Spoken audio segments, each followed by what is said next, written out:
Hari-hari ini saya bertanya kepada orang-orang yang saya temui secara pribadi sambil ngetes dalam artian mau tahu tentang seberapa pemahaman mereka. Kalau sekarang saya tanya kepada saudara, berapa dosa yang kita lakukan sehingga kita jadi orang berdosa? Minimal berapa dosa? Kalau saudara ditanya berapa dosa yang kita lakukan sehingga kita disebut orang berdosa? Minimal berapa dosa? Yang menjawab 10 karena 10 perintah Tuhan toh. Yang menjawab 10 angkat tangan. Yang menjawab 1 angkat tangan. 1 dosa saja sudah dianggap sebagai orang berdosa. Yang jawab 1 angkat tangan. Oke, yang memang mayoritas menjawabnya 1. Yang enggak angkat tangan jawabnya apa itu? Berapa saudara? Ternyata jawabannya adalah 0. Coba dibuat tadi. Berapa dosa yang kita lakukan sehingga kita jadi orang berdosa? Jawabannya adalah 0. Saudara tidak melakukan dosa pun adalah orang berdosa. Itu kata Alkitab. Karena macan punya anak. Macan binatang buas punya anak, masih lucu-lucu toh. Tapi anak yang lucu-lucu yang belum gigit manusia ini, namanya juga sudah binatang buas. Begitu juga manusia. Adam berdosa, maka semua keturunannya belum berdosa, sudah statusnya orang berdosa yang pasti dihukum. Nah, sekarang saudara-saudara, berapa perbuatan baik yang kita lakukan sehingga kita jadi orang benar? Ternyata jawabannya adalah juga 0. 0. Saudara jadi orang benar itu bukan karena saudara berbuat baik. Tetapi karena saudara ini dibenarkan. Ini membuat kita melek. Karena agama tidak ngajari ini. Agama ngajari yang lain. Tetapi Yesus ngajar yang ini. Mimbar ini adalah mengajarkan apa yang diajarkan oleh Tuhan Yesus. Roma pasal 5 ayat 12.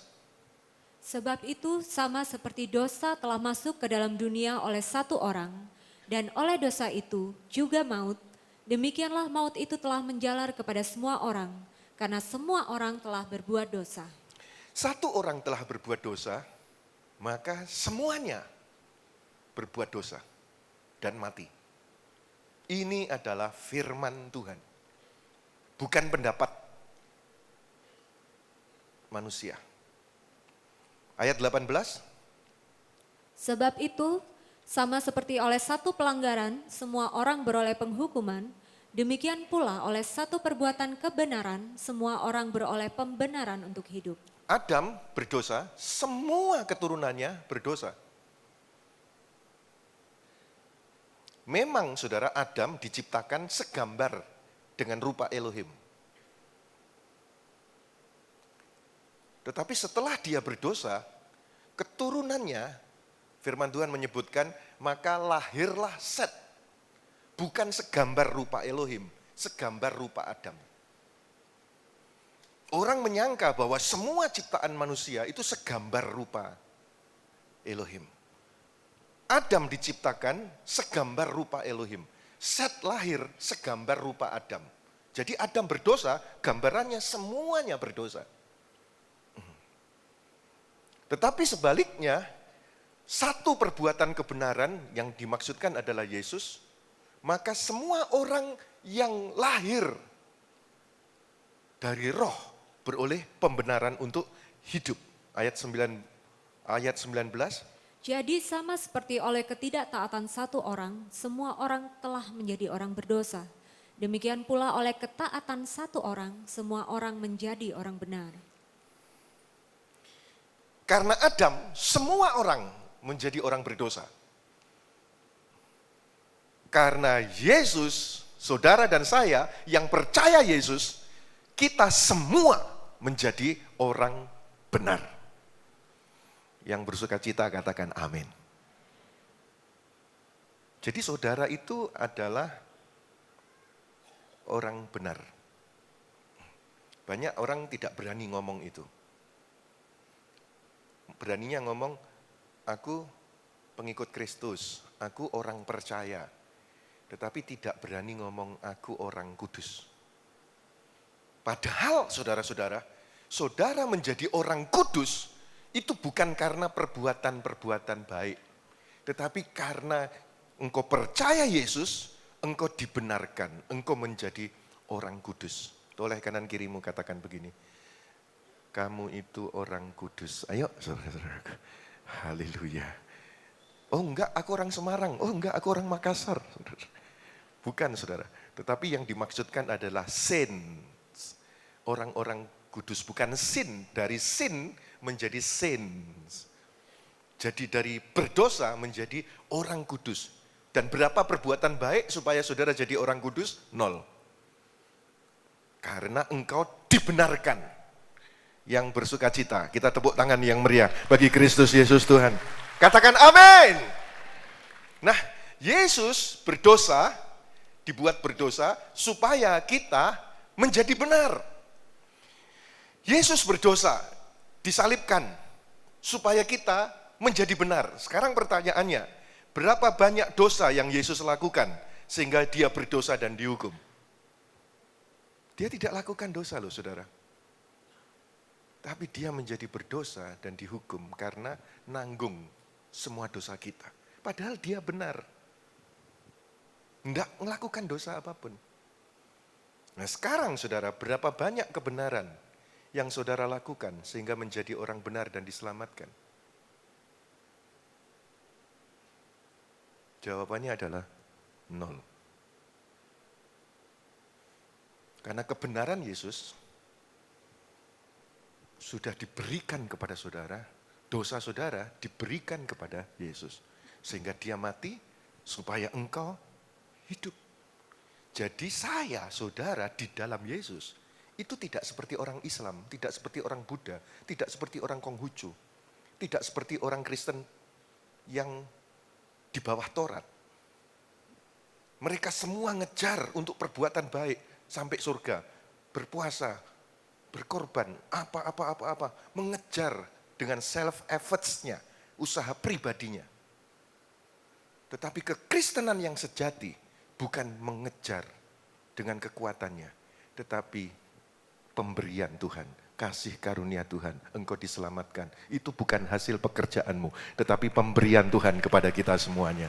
Ayo kita bersorak-sorai meriah bagi Kristus Yesus Tuhan kita. Jadi ternyata identitas dosa atau benar, saudara dosa, saudara benar di mata Tuhan, itu bukan tentang what we do, tetapi tentang birth. It is by birth. Tentang kelahiran. Lahir oleh ibu kita orang berdosa. Mengambil rupa Adam. It is my identity. Identitasnya adalah orang berdosa. Dan upah dosa adalah maut. Jangan heran ketika Yesus ditanya oleh Nikodemus, Tuhan bagaimana supaya aku bisa hidup melihat kerajaan Elohim? Jawab Yesus apa? Kamu harus dilahirkan kembali. Solusinya adalah born again. Solusinya adalah lahir kembali. Tidak ada solusi lain. Kalau agama-agama lain ditanya bagaimana supaya bisa masuk kerajaan surga. Oh kamu harus begini, kamu harus begini, kamu harus begini, kamu harus begini, kamu harus begini, dan lain sebagainya. Termasuk yang di bawah Taurat. Kamu harus melakukan Taurat dan lain sebagainya. Kalau saudara browsing di Google, aturan Yahudi itu bukan 10, tetapi ditambah 603, jadi 613 Jewish law. Semuanya ada di Alkitab. Jadi aturan Yahudi itu bukan 10 saja, saudara, 613. Dan Yakobus pasal 2 ayat 10 berkata salah satu, salah semua. Jadi tidak ada yang bisa. Sehingga agama-agama mengajarkan kamu harus begini-begini. Ini gak ada yang bisa. Sebab itu firman Tuhan katakan di bawah kolong langit tidak ada nama yang diberikan kepada manusia supaya olehnya selamat kecuali di dalam Yesus Kristus Tuhan. Karena di dalam Yesus Kristus Tuhan bukan mereka mencari tetapi Yesus memberi. Dan itulah saudara saya sudah mendapatkannya. Itulah kasih karunia. Ayo kita bersorak-sorai. 10 kali lebih meriah dari itu. Engkau bersuka cita karena sudah diselamatkan. Katakan amin. Katakan amin. Yohanes 3 ayat 3. Yesus menjawab katanya, "Aku berkata kepadamu, sesungguhnya jika seorang tidak dilahirkan kembali, ia tidak dapat melihat kerajaan Elohim." Kata Nikodemus kepadanya, "Bagaimanakah mungkin seorang dilahirkan kalau ia sudah tua? Dapatkah ia masuk kembali ke dalam rahim ibunya dan dilahirkan lagi?" Jawab Yesus, "Aku berkata kepadamu, sesungguhnya jika seorang tidak dilahirkan dari air dan roh, ia tidak dapat masuk ke dalam kerajaan Elohim. Apa yang dilahirkan dari daging adalah daging, dan apa yang dilahirkan dari roh adalah roh. Janganlah engkau heran karena aku berkata kepadamu, kamu harus dilahirkan kembali." Kamu harus dilahirkan kembali. Kata Yesus kepada Nikodemus. Tapi Nikodemus ini orang agama. Orang agama selalu pikirannya adalah usaha. Apa yang harus aku lakukan? Aku sudah tua. Apakah aku berusaha untuk masuk lagi ke kandungan ibuku? Lalu keluar lagi? Jadi pikirannya orang agama itu adalah selalu berusaha supaya selamat. Tapi ketika Yesus mendengar jawaban itu, Yesus tidak menyahut jawaban itu. Tetapi Yesus malah menegaskan, yang dilahirkan dari daging adalah daging. Dari ibu, daging mati. Kau harus dilahirkan dari roh adalah roh. Lahir baru.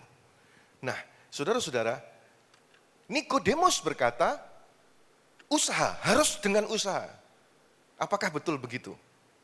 Saudara-saudara, bagaimana supaya lahir baru? Kan itu toh pertanyaannya. Usaha kita apa? Tanya Nikodemus tadi. Inilah yang ditanyakan oleh orang Kristen pada umumnya dan yang dikhotbahkan para pendeta pada umumnya. Saudara-saudara, ada 5 langkah supaya kamu bisa lahir kembali. Itu Taurat, saudara. Taurat mengajarkan usaha. Harus ada 5 syarat atau 10 syarat supaya kamu dilahirkan kembali. Kamu harus bertobat, kamu harus suci, harus puasa, harus menyangkal diri, baru kamu dilahirkan baru. Itu orang agama. Apakah ajaran Yesus seperti itu? Tidak. Saudara-saudara, tidak ada usaha pribadi untuk supaya saudara lahir baru. Masukkan dalam hati saudara. Karena ini adalah detox pikiran kita, mindset kita. Karena selama ini sebagai orang agama, kita beranggapan harus berusaha ini, itu. Padahal ajaran Yesus tidak demikian. Ketika saudara dilahirkan secara alami, secara daging, itu tanpa usaha, lahir nangis. Apakah ketika saudara di dalam perut ibu, kemudian saudara mau dilahirkan secara daging, secara alami, di dalam perut itu saudara berusaha, oh nanti aku harus atur, jangan sampai kepalaku, jangan sampai kakiku dulu yang keluar, aku harus muter, kepalaku dulu yang keluar, tanganku harus lurus begini. Lalu kemudian kalau ada usus membelit, aku harus lepaskan dulu. Apa begitu saudara? Sama sekali tidak. Cuma rest saja. Sudah, berserah saja. Dilahirkan, begitu dilahirkan, apakah berusaha untuk nangis? Tidak. Sudah otomatis nangis. Kalau enggak nangis malah ditepot sama susternya atau dokternya. supaya nangis. Tidak ada usaha sama sekali. Itu ketika lahir secara alami, secara daging. Tadi yang dilahirkan secara daging adalah daging, maut. Semuanya mati. Yang dilahirkan secara roh adalah roh. Kamu dilahirkan ini, kamu harus dilahirkan kembali. Karena yang ini semuanya berdosa dan mati, harus dilahirkan kembali. Nah, dilahirkan kembali secara roh, itu tanpa usaha. Kalau ini nangis, ini berbahasa roh, tanpa usaha. Jadi saudara percaya Yesus, menerima Yesus, percaya Yesus secara pribadi, engkau menerima Roh Kudus, sudah selesai saudara. Sesimpel itu. Siapapun percaya menerima keselamatan, dilahirkan kembali. Sebab itu saudara-saudara, kalau ada dibuat sulit, padahal Injil itu simple, tetapi dibuat bundel, berbelit-belit. Injil itu sepele, tetapi dibuat oleh orang jadi 10 kali 10 kali 10 kali 10, jadi menjadi pelik gitu. Padahal sepele, percaya Yesus, engkau menerima keselamatan. Percaya Yesus, menerima Roh Kudus, dilahirkan kembali, engkau berbahasa roh. Saya harapkan supaya semua saudara di sini adalah orang-orang yang betul-betul percaya sudah dilahirkan kembali. Barang siapa percaya dan dibaptiskan akan diselamatkan, barang tidak percaya akan dihukumkan. Jadi saudara, hanya dengan percaya saja engkau diselamatkan.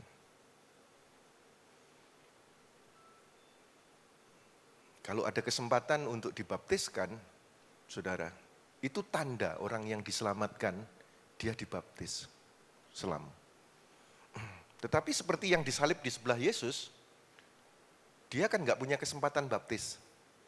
Karena dia tidak bisa minta izin, aku tak baptis ya, turun dulu, nanti aku naik lagi, setelah itu aku mati. Nggak bisa, saudara. Percaya saja, sudah diselamatkan.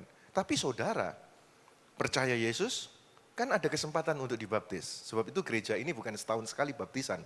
Tetapi setiap hari, saudara mau baptis di sini, datang ke kantor, janjian di kantor, langsung saudara dibaptiskan. Pastikan semua geraha dua sudah dibaptis. Karena itu tanda, saudara,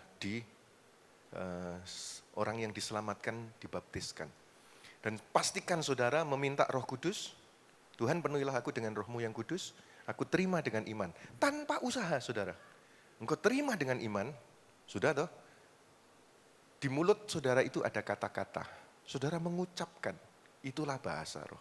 Dan seringkali ketika saudara didoakan, saudara tidak mengucapkan apa-apa, didorong oleh hamba Tuhan. Ditepuk sama hamba Tuhan. Kalau ini tadi supaya nangis, ini supaya saudara melangkah untuk berbahasa baru. Yaitu bahasa roh. Semua saudara yang percaya Yesus terima Roh Kudus, di mulut saudara itu ada kata-kata.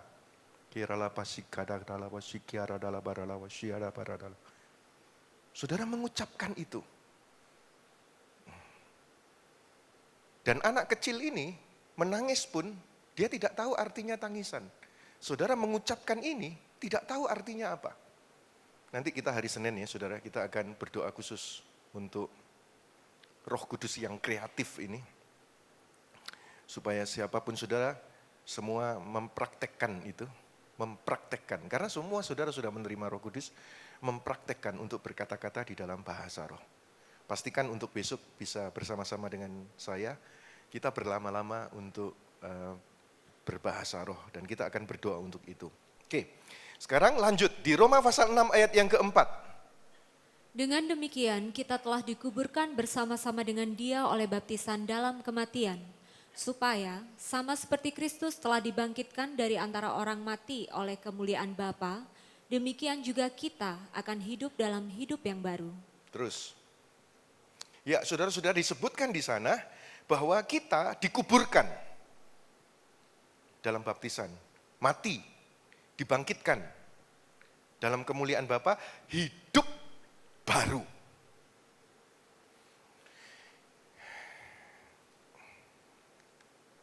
setiap orang secara roh ada di satu tempat, bersamaan dengan itu secara tubuh ada di tempat lain. Jadi saudara ini yang sudah lahir dari ibu, kemudian lahir kembali, dibangkitkan bersama dengan Kristus, engkau ini melihat masuk duduk di kerajaan surga. Jadi setiap orang secara roh ada di satu tempat, bersamaan dengan itu secara tubuh ada di tempat lain. Tubuh saudara ada di sini. Tetapi orang yang sudah lahir kembali, secara roh dia sudah ada di surga. Dan ini pun tidak pernah diberitakan. Saya beritahu kepada saudara, karena Yesus, engkau lahir kembali, secara roh engkau sudah di surga. Tubuh saudara masih di sini. Jadi, destinasi saudara itu bukan neraka. Saudara bukan berjalan menuju surga. Tetapi saudara ini di dalam Yesus, lahir kembali, sudah duduk di surga. Bukan berjalan menuju surga. Apalagi berjalan menuju neraka. Sama sekali tidak.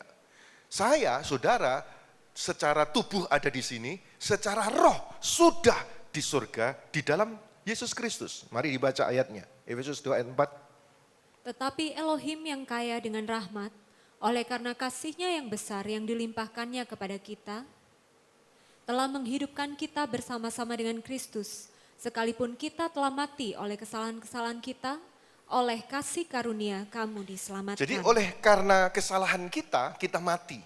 Tetapi Tuhan mengasihi dengan berlimpah, oleh kasih karunia-Nya kita sudah diselamatkan. Siapa yang percaya? Saudara sudah diselamatkan oleh kasih karunia Tuhan Yesus. Lambaikan tangan tinggi-tinggi.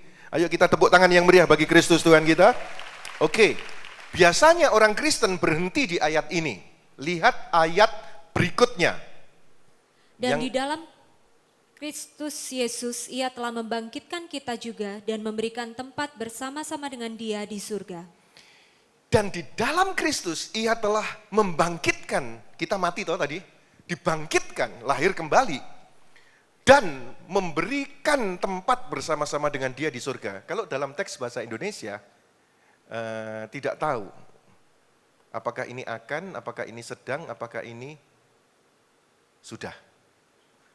Memberikan tempat bersama-sama dengan Dia di surga. Oleh orang Kristen pada umumnya, oh nanti kalau kita mati baru diberi tempat di surga. Apakah begitu? Kan hari-hari ini pagi, siang, malam saya bersama dengan tim yang menerjemahkan Bible.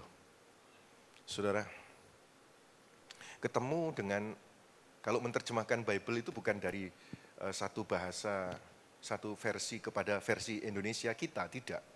Ada puluhan versi, dari versi ini diperhatikan semua, dan versi aslinya. Dari bahasa Yunani, bahasa Ibrani. Dan dari bahasa Yunani, Ibrani pun itu ada dua versi. Saudara, jadi ini banyak versi, lalu dari bahasa aslinya.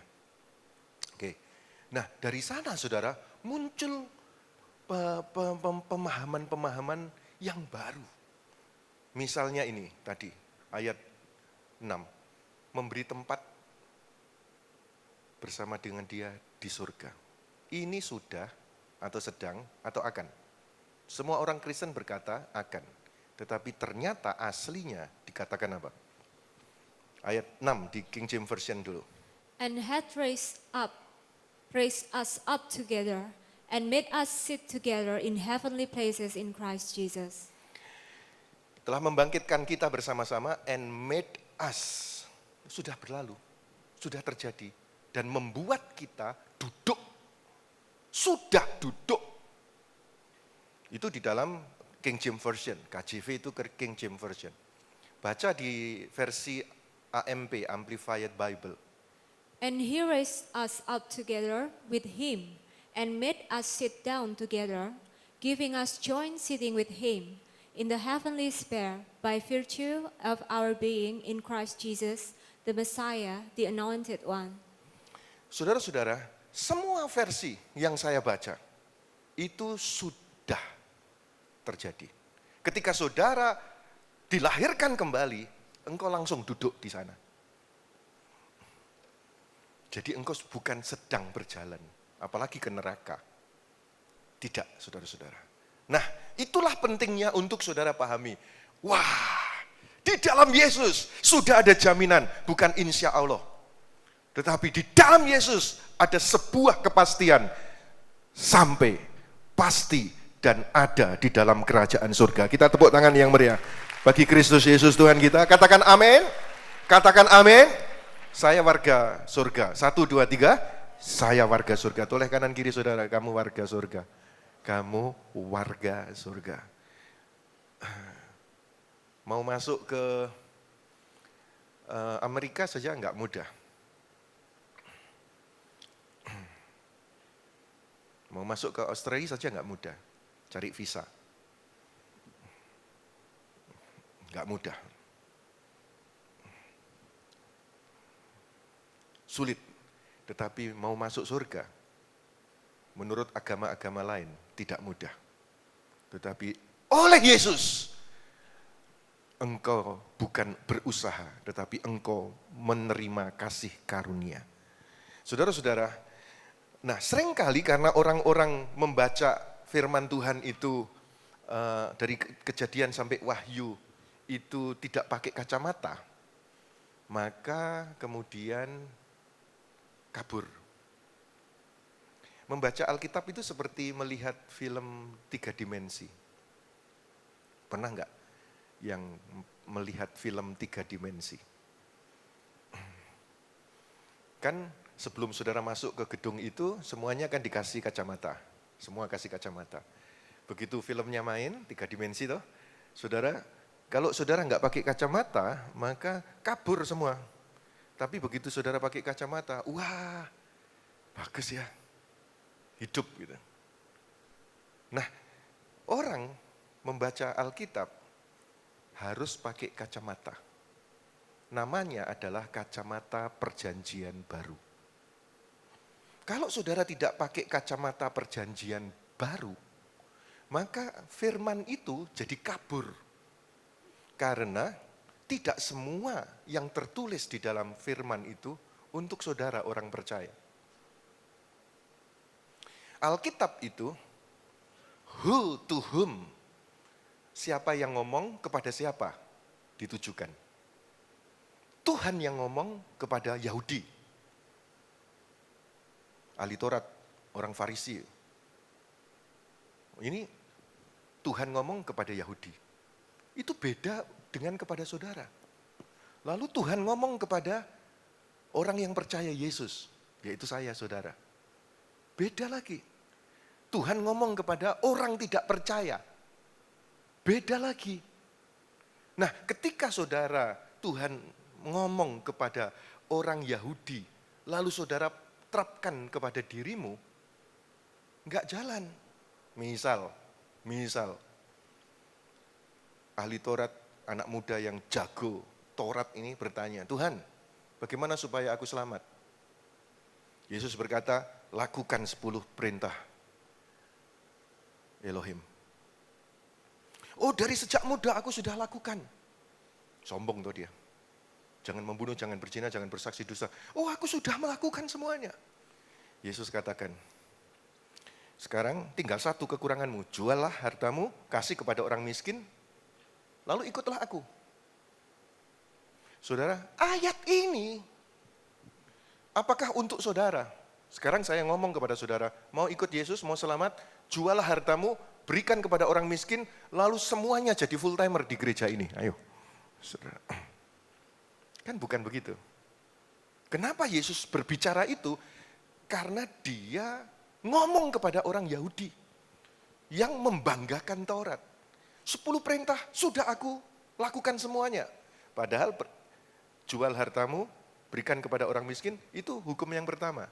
Jangan ada padamu ilah lain. Ia menjadikan uangnya itu ilah. Dan akhirnya gagal loh. Jadi Yesus memberitahu kepada orang-orang Yahudi ketika Yesus lahir dan dia melayani, itu dia berada di dalam situasi agama di bawah Taurat. Sehingga ketika dia menjawab orang, dia pakai Taurat untuk memberitahu bahwa tidak ada yang bisa melakukan Taurat. Contoh, kamu berkata kepada orang lain ya, kamu berkata, jangan membunuh, jangan berzina. Tapi sesungguhnya orang yang benci sudah membunuh. Orang yang memandang lain dan mengingini sudah berzina. Kalau matamu berdosa, cungkillah. Kalau tanganmu berdosa, potonglah. Itulah Taurat yang sejati. Dan Yesus yang berbicara itu. Coba diterapkan untuk saudara dan saya. Apakah jalan? Maka gereja ini akan penuh dengan orang buta. Dan orang tanpa tangan beribadah di sini. Saudara, karena apa? Who to whom? Yesus kepada orang Yahudi. Saudara, jadi mesti harus pakai kacamata perjanjian baru. Nah, sekarang perjanjian baru dan perjanjian lama. Kapan dimulainya perjanjian baru? Banyak orang yang berkata perjanjian baru dimulai setelah Maleaki, sebelum Matius, itu ada satu lembar yang disebut, ada tulisannya perjanjian baru. Mulainya dari situ. Apakah demikian? Bukan. Oh, perjanjian baru mulai dari Matius ketika Yesus lahir. Apakah begitu? Bukan. Saudara-saudara, sebuah perjanjian, testamen, sebuah wasiat, sebuah will, kalau dalam bahasa Inggris, testamen atau will atau wasiat dalam bahasa Indonesia, itu baru berlaku kalau si pembuat wasiat mati.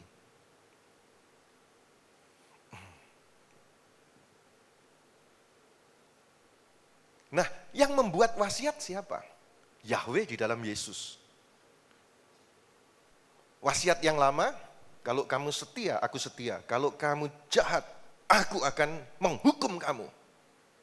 Kamu harus lakukan semua ketetapanku. Kalau tidak, terkutuklah engkau dengan kutuk ini, kutuk ini, kutuk ini. Kalau kamu mencari aku, kamu akan menemukan. Kalau engkau menolak aku akan menolak kamu. Kalau engkau mendekat, aku akan mendekat. Kalau engkau menjauh, aku akan menolak kamu. Itu perjanjian lama. Dan tidak ada satupun orang yang sanggup, saudara. Tidak ada satupun orang yang berhasil. Lalu dibuatlah perjanjian baru. Perjanjian baru yaitu bukan karena usahamu, tetapi aku memberi. Bukan karena engkau mengasihi, tetapi aku mengasihi. Kalau engkau setia, aku setia. Kalau engkau tidak setia, aku tetap setia kepadamu. Itu perjanjian baru.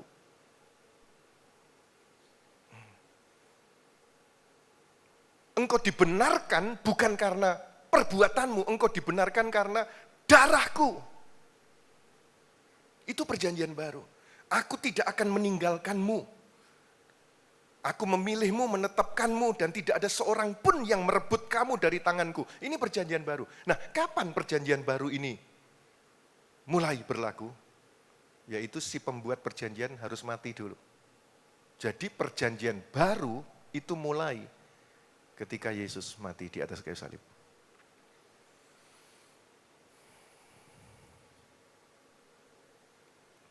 Dan ketika dia sudah mati di atas kayu salib, saudara, itu adalah kacamata yang harus saudara pakai. Sehingga ketika saudara membaca perjanjian lama, kejadian keluaran, sampai Maleaki, Matius, Markus, sampai Wahyu, saudara pakai kacamata. Oh, ini untuk orang Yahudi. Oh, ini untuk aku ini yang percaya kepada Yesus. Oh, ini untuk orang yang tidak percaya. Nah, sekarang salah satunya ya saudara, ketika saudara melihat dari kacamata kasih karunia perjanjian baru, saudara melihat, oh ini untuk kita. Mari kita lihat, Yohanes 10 ayat 28. Dan aku memberikan hidup yang kekal kepada mereka, dan mereka pasti tidak akan binasa sampai selama-lamanya, dan seorang pun tidak akan merebut mereka dari tanganku. Ini bagi orang yang percaya Yesus. Yesus memberikan hidup kekal, dan tidak seorang pun bisa merebutnya dari tangan Yesus. tidak binasa sampai selama-lamanya. Masa saudara nggak percaya ayat ini? Masa saudara lebih percaya kepada mimbar agama-agama? Saudara, kamu harus hati-hati, karena di tengah jalan engkau bisa ditolak oleh Tuhan Yesus. Itu perjanjian lama, saudara. Perjanjian baru yang Yesus berikan, semua milikku, tidak akan ada yang bisa merebut dari tanganku. Percayalah ini, saudara. Saudara dipilih bukan karena engkau baik, tapi karena kasih karunia. Kasih karunia bukan kasih karunia kalau engkau layak menerimanya. Saya tidak layak menerimanya, saudara tidak layak menerimanya. Tetapi kok menerima keselamatan, itulah kasih karunia. Ayo kita tepuk tangan yang meriah bagi Kristus Yesus Tuhan kita. 2 kali lebih meriah dari itu untuk kemuliaan Tuhan Yesus. Yang di atas balkon, tepuk tangan yang meriah bagi kemuliaan Kristus Yesus Tuhan. Katakan amin. Percayalah ayat 28, itu ucapan Tuhan Yesus. Percayalah ucapan Tuhan Yesus lebih daripada ucapan siapapun. Kalau saudara sampai enggak percaya ayat 28, ya bacalah lagi ayat 29 berikutnya. Bapakku yang memberikan mereka kepadaku lebih besar daripada siapapun, dan seorang pun tidak dapat merebut mereka dari tangan Bapa. Kalau masih enggak percaya dengan manusia Yesus, Yesus pakai ayat 29. Bapakku lebih besar dari siapapun. Tidak ada seorang pun dapat merebut mereka dari tangan Bapa. Jadi Yesus, ini saudara ya, pegang oleh Tuhan Yesus. Masih enggak percaya ayat 28, ayat 29. Bapakku memegang kamu. Dan ayat 30, aku dan Bapa adalah satu. Saudara-saudara, siapapun saudara yang hari ini mendengar khotbah ini, jangan mau menjadi ragu oleh apa siapapun.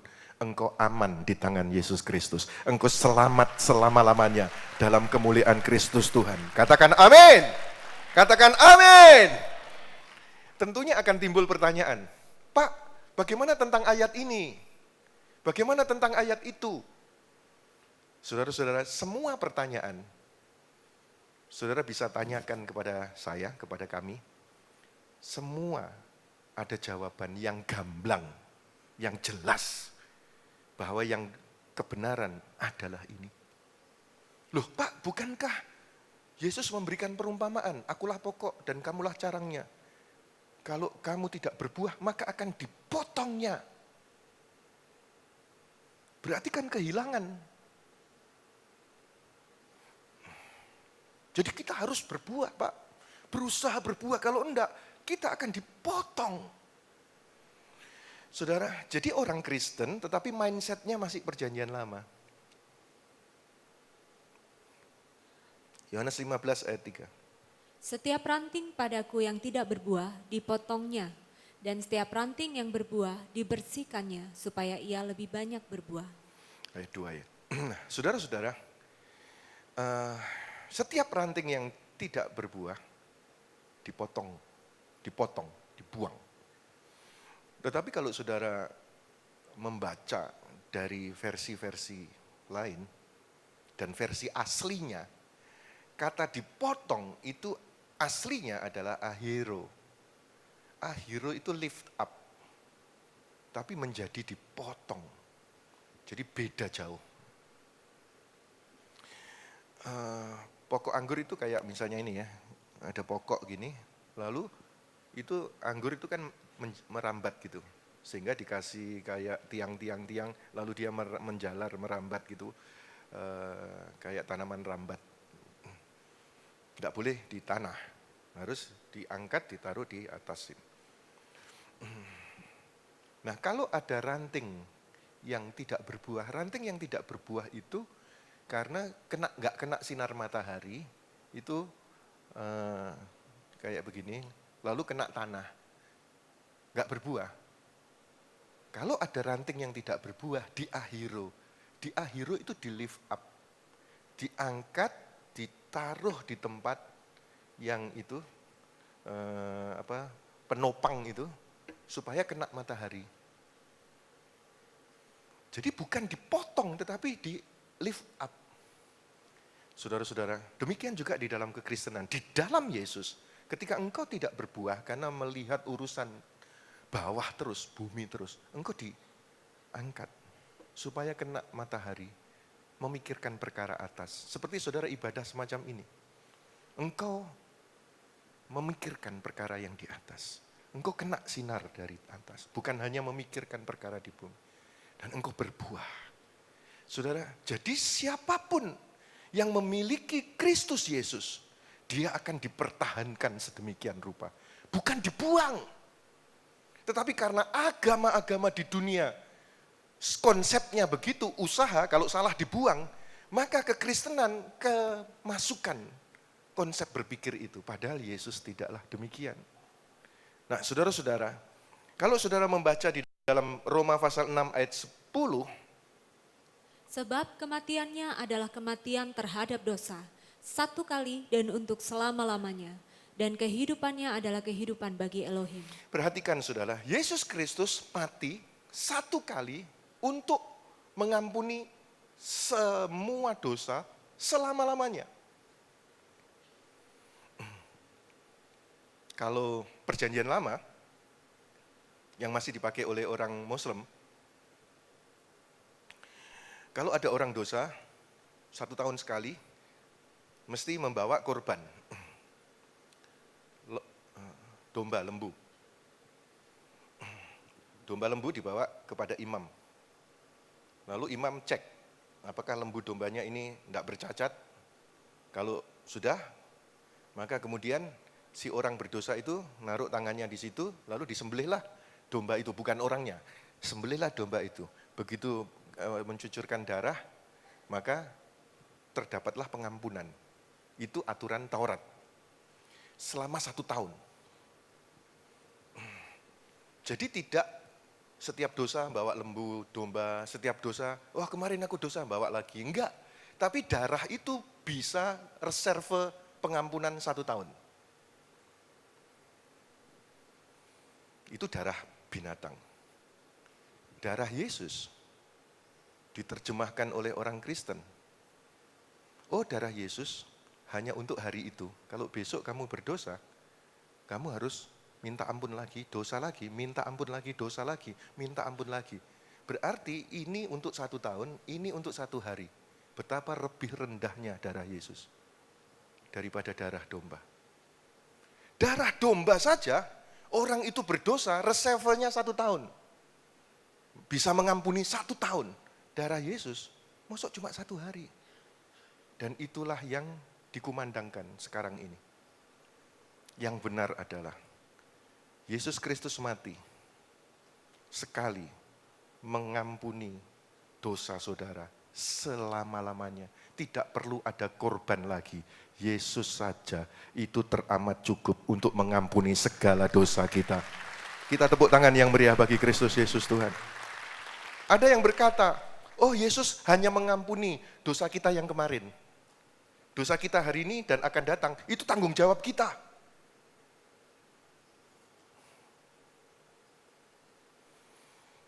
Merendahkan makna darah. Yesus mengampuni cuma dosa masa lalu, dosa sekarang, dosa akan datang. Kita harus berjuang sedemikian rupa. Tanggung jawab kita sendiri. Saudara-saudara, kalau misalnya Tuhan Yesus datangnya tahun 2016 gitu. Saudara sudah tobat kemarin 2010.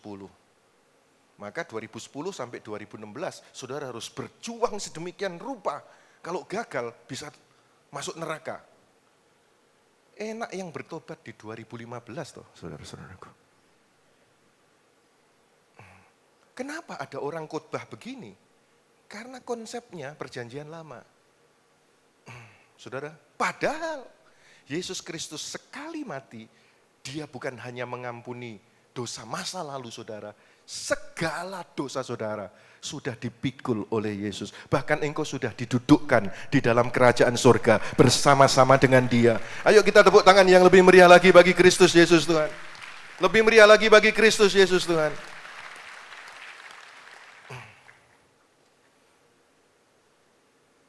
Tetapi bukankah ada ayat yang berkata, 1 Yohanes 1 ayat 9. Jika kita mengaku dosa kita, maka Ia adalah setia dan adil, sehingga Ia akan mengampuni segala dosa kita dan menyucikan kita dari segala kejahatan. Ayat ini menjadi lubang besar untuk kekristenan. Karena tidak pakai kacamata. Dianggapnya ini adalah ayat untuk semua orang percaya. Tadi saya katakan tuh saudara, untuk orang Yahudi, kalau saudara salah, cungkil tangan, cungkil mata, potong tangan, saudara tidak melakukan karena untuk orang Yahudi. Saudara kalau membaca 1 Yohanes 1 ayat 1 sampai dengan ayat yang 9 dan seterusnya, ini adalah ketika itu Yohanes berurusan dengan orang kaum Gnostik. Kaum Gnostik itu yang tidak mengakui tentang Yesus itu manusia yang menjadi manusia yang mengampuni dosa. Tuhan yang menjadi manusia yang mengampuni dosa. Mereka tidak percaya. Dan mereka menganggap dosa itu tidak ada. Lalu Yohanes berkata, kalau kamu ngomong kamu enggak berdosa, kamu berdusta. Jadi ini bukan orang yang di dalam Yesus, bukan satu fellowship dengan orang yang sudah percaya. Tetapi kemudian Yohanes berkata, biarlah kamu masuk di dalam persekutuan dengan kami. Jadi dia masih di luar. Kamu masuk dalam persekutuan dengan kami oleh Yesus Kristus. Jadi jika mengaku dosa, dia setia adil, mengampuni dosa, menyucikan dari segala kejahatan. Jadi dia sampaikan ini kepada orang tersebut, saudara, yang tidak percaya dosa, tidak percaya Yesus. Tetapi ini dipakai untuk orang Kristen. Maka berdasarkan ayat ini, selalu ada pengakuan dosa, selalu ada pengakuan dosa. Kita tidak diampuni kalau kita tidak mengaku dosa. Saudara, saudara dan saya diampuni oleh Tuhan Yesus bukan berdasarkan pengakuan dosamu.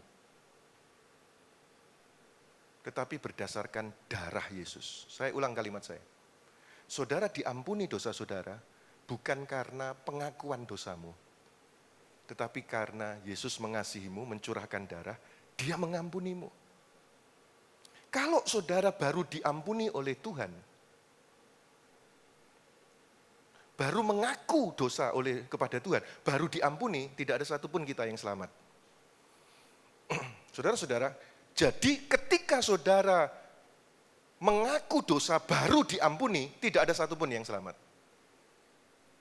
Karena apa saudara? Siapapun kita, misalnya saudara punya dosa 100, apakah tahu semua 100 itu? Mungkin yang saudara tahu cuma 90, lalu saudara minta ampun, Tuhan ampunilah dosaku ini. Kemarin mencuri di pesawat itu sendoknya aku masukkan tas Tuhan. Lalu aku di hotel Tuhan, di hotel itu anduknya aku masukkan koper Tuhan. Itu ada mug gelas itu, kok bagus, aku masukkan koper Tuhan. Kan saudara rinci baru diampuni, setelah saudara rinci baru diampuni. Pasti ada yang ketinggalan. Kalau saudara diampuni gara-gara mengaku, tidak ada satupun orang yang masuk surga. Tetapi saudara dan saya diampuni karena dia mengasihi saudara dan darahnya dicurahkan untuk kita semuanya. Ayo kita tepuk tangan yang meriah bagi Kristus Tuhan kita. Dan dia mengampuni bukan hanya dosa masa lalu kita, sekali untuk selamanya. Lalu pertanyaannya, kalau begitu kita nggak usah mengaku dosa. Kalau begitu kita tidak minta ampun. Kalau berdosa, ini bukankah license to sin? Izin untuk berbuat dosa? Bukan begitu saudara. Bukan begitu. Karena kan nggak ada aturannya lagi. Saudara kalau saudara menikah toh, itu kan ada undang-undang perkawinan. Ada undang-undang perkawinan. Satu, harus begini, harus begini. Pernahkah saudara yang menikah lalu setiap hari membaca undang-undang pernikahan itu? Aku harus begini sama istriku, aku harus begini sama suamiku. Kan tidak toh. Bahkan menikah tanpa tahu undang-undang pernikahan. Tapi berdasarkan kasih. Berdasarkan kasih itu sudah menerjemahkan sedemikian rupa tanpa tahu undang-undang pernikahan. Begitu juga hubungan saudara dengan Tuhan. engkau itu dikasihi. Karena engkau dikasihi, kemudian engkau meluap dengan kasih. Nah, saudara-saudara, kalau engkau sudah tahu dikasihi, kemudian apakah saudara malah akan bebas berbuat keji? Tidak, saudara. Lihatlah kalau ada seorang istri dikasih suaminya, terus dikasih suaminya. Istrinya itu loh, saudara, tidak akan malah semena-mena. Begitu juga kalau saudara sudah tahu diampuni dosa saudara, semua dosamu diampuni, sudah dijamin ke surga. Masa saudara mau dengan kuburan, dengan patung, dengan jimat, dengan opok-opok? Tidak, saudara. Jadi kasih Tuhan yang begini besar, memang Paulus pernah berkata begini. Jadi kalau aku menerima kasih karunia sedemikian besar, apakah aku akan lebih banyak berbuat dosa? Sekali-kali tidak. Orang yang sadar kasih, malah dia akan balik mengasihi, hidup di dalam kasih itu. Malah stop dosa. Coba lihat di ayat berikutnya ya. Ayat 10 tadi kan, sebab kematiannya adalah kematian terhadap dosa satu kali untuk selama-lamanya. Kehidupannya adalah kehidupan bagi Elohim, ayat 11. Demikianlah hendaknya kamu memandangnya, bahwa kamu telah mati bagi dosa, tetapi kamu hidup bagi Elohim dalam Kristus Yesus. Terus, Sebab itu, hendaklah dosa jangan berkuasa lagi di dalam tubuhmu yang fana, supaya kamu jangan lagi menuruti keinginannya. Dan janganlah kamu menyerahkan anggota-anggota tubuhmu kepada dosa untuk dipakai sebagai senjata kelaliman, tetapi serahkanlah dirimu kepada Elohim sebagai orang-orang yang dahulu mati tetapi yang sekarang hidup. Dan serahkanlah anggota-anggota tubuhmu kepada Elohim untuk menjadi senjata-senjata kebenaran. Sebab kamu tidak akan dikuasai lagi oleh dosa, karena kamu tidak berada di bawah hukum Taurat, tetapi di bawah kasih karunia. saudara-saudara, kita sudah duduk bersama dengan Kristus di surga secara identiti kita, manusia roh kita. Tapi tubuh kita ada di sini, masih menjalani aktivitas ini. Firman Tuhan katakan, janganlah kamu menyerahkan anggota-anggota tubuh ini untuk kepentingan kelaliman. Tetapi kita ini sudah warga surga, sudah duduk bersama dengan Kristus di surga. Ketika masih di bumi, pakailah semua anggota tubuhmu untuk menjadi senjata kebenaran. Untuk mengerjakan kerajaan Tuhan. Memang engkau mesti bekerja, mencari nafkah, menghidupi keluarga, anak-anak. Tetapi saudara, ini sebuah kewajiban, ingatlah kita ini warga surga. Pakailah semua anggota tubuh untuk senjata kebenaran. Dan saya mau beritahu kepada saudara, siapapun saudara, biarlah engkau sadar, engkau dikasihi. Katakan bersama saya dikasihi Tuhan. 1, 2, 3, saya dikasihi oleh Tuhan. Engkau betul-betul dikasihi oleh Tuhan. Punyailah mindset dikasihi, bukan mengasihi Tuhan. Lihat, Yesus ditanya sama ahli Taurat. Hukum yang paling utama dari semua Taurat adalah apa? Kasihilah Tuhan Elohimmu dengan sekuat hati, tenaga, kekuatan, jiwa, dan lain sebagainya. Toh. Kasihilah. Ini ditanya oleh ahli Taurat dan Yesus menjawab, kasihilah.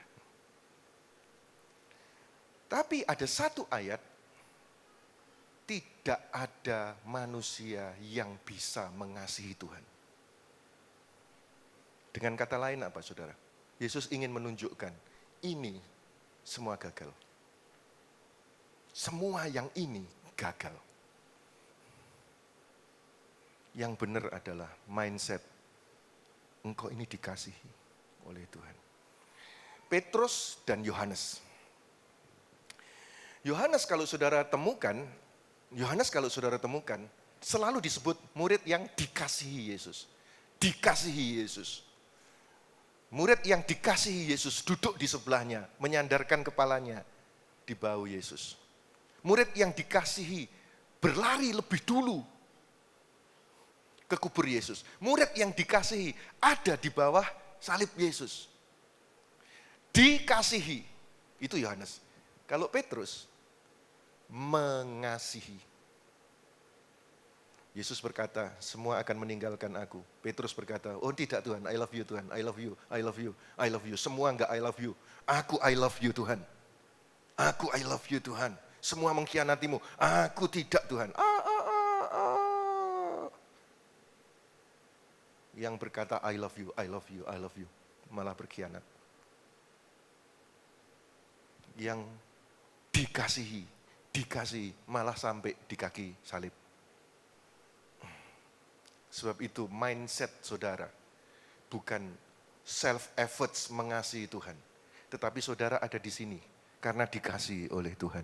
Saudara diberkati seperti itu karena dikasihi oleh Tuhan. Kalau saudara punya mental dikasihi oleh Tuhan, itu bertahan, kekal. Tapi kalau engkau berusaha sendiri mengasihi Tuhan, engkau akan hands up, engkau akan putus asa di tengah jalan. Kalau engkau punya mental, aku mengerjakan Taurat dengan kekuatanku, engkau akan gagal. Sama semua gagal. Sebab itu gereja ini mengajarkan, engkau ada, kita ada, dan kita sampai ke surga ada, semata-mata karena engkau dikasihi oleh Tuhan yang luar biasa. Ayo kita tepuk tangan, meriah bagi Tuhan kita. Katakan amin. Lalu ditutup dengan pertanyaan ini, kalau begitu kita nggak usah mengasihi. Bukan saudara, bukan. Sebuah gelas dituangin warna merah, dituangin terus putih. Akhirnya tumpahnya merah. Tapi terus dituangi, akhirnya tumpahnya juga warna putih, bening. Begitu juga engkau yang punya mindset, aku ini dikasihi Tuhan. Maka semua orang di sekitarmu akan mengalami kasih Tuhan karena engkau. Ayo kita tepuk tangan meriah bagi kemuliaan Tuhan kita. Ayo kita berdiri bersama-sama saudara.